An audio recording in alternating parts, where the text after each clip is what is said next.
Rick, just wanted to bring you up to speed on where we are with your car, because there was a few different areas I wanted to go over with you. The first thing we do when we have a check engine light is we pull all the data from your car's computer, all systems, brakes, transmission, engine, and this is just kind of a summary of all that, just to show what an impressive amount of data that we didn't really need for your specific case. Just wanted to show that to you. What we did find when we scanned the engine codes is several codes. These two top ones point to this rear oxygen sensor. The engine sits in this space. This is the front of it, where your radiator is, right behind it actually, and this is the rear, right, basically where your feet are, right here. This one looks pretty new, looks like it's been replaced. This one is actually the one that's bad, the one in the rear that's closer to you and your windshield and all that as you're driving. And that is responsible for both of these codes. This second engine code is catalyst B1, the B1 catalytic converter, which, as you can see, there's a duplicate on the back side of this one too.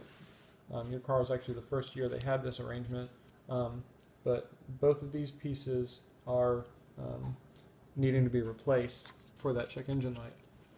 Now, gone through the engine codes, next thing is scan the analytic brake system. That showed a couple of codes. This one, second one, is just due to what I just told you, the O2 sensor and the catalytic converter. This one is indicating that your brake switch is not working properly. Fancy break out of that. Here's your brake pedal. The sensor is actually, you have to lay on your back basically and replace it that way, but that's where that's located, and that one is also showing to be bad based on the code we've pulled.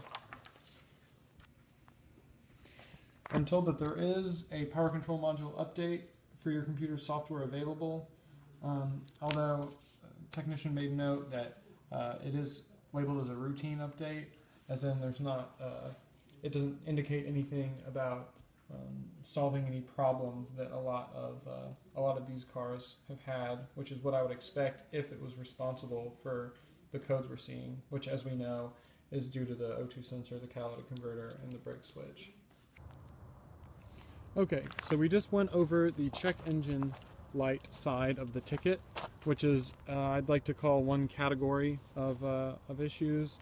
The second one I'm going to show you by showing you the tread of your tires.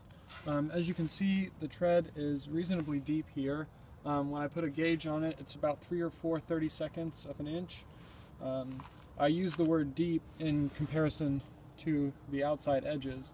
2 30-seconds of an inch tread depth is what will fail inspection.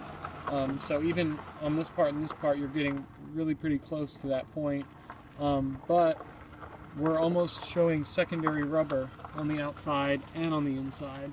The reason for that is a component of your power steering, a joint in the power steering rack, needs to be replaced. When the technician has the car up in the air, you can grab the wheel here and here on either side and literally shake it back and forth. And that shows that that joint has play in it. We're seeing that on both sides. If you jack the car up in the air and do that, you can feel it yourself. And that's basically your alignment. We're messing with your alignment whenever we do that. So we need to replace both sides, that on both sides, as well as do an alignment and probably put at least 2 tires on this car. Because if we put new tires on it now, they're just going to wear in the same way and get shot due to this alignment issue. One more thing related to the steering is the power steering pump is actually leaking. Power steering pump, adjust that brightness, is right here. This is the drive belt that turns it, and this is the pump itself. Now, as you can see as I turn the brightness, all this material is dirt that has clung to the leak, the power steering oil that's leaking.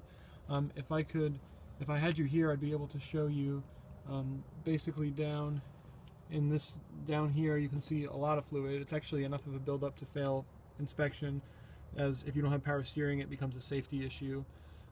So what we do is take the pump apart, clean it, and replace all the seals and rubber pieces in there, and that fixes the problem and saves you the expense of having to replace the entire pump. So with the tie rod ends, the alignment, the power steering pump, and potentially a couple of tires, if not 4, that kind of comprises the steering aspect of this. And while I'm here, I figured I would show you what I was showing you on that parts breakout. Now this is right here is the oxygen sensor that I said looks new, looks pretty shiny and pretty crisp. What it attaches directly into, that rusted looking thing, is the catalytic converter on the front side, and what we have is basically a mirror on this side of the same thing. You can see the catalytic or the oxygen sensor right there, the colored wires, and what it plugs into right down there is what we'd be replacing. We'd be replacing both of those to take care of your emissions, your check engine light issue.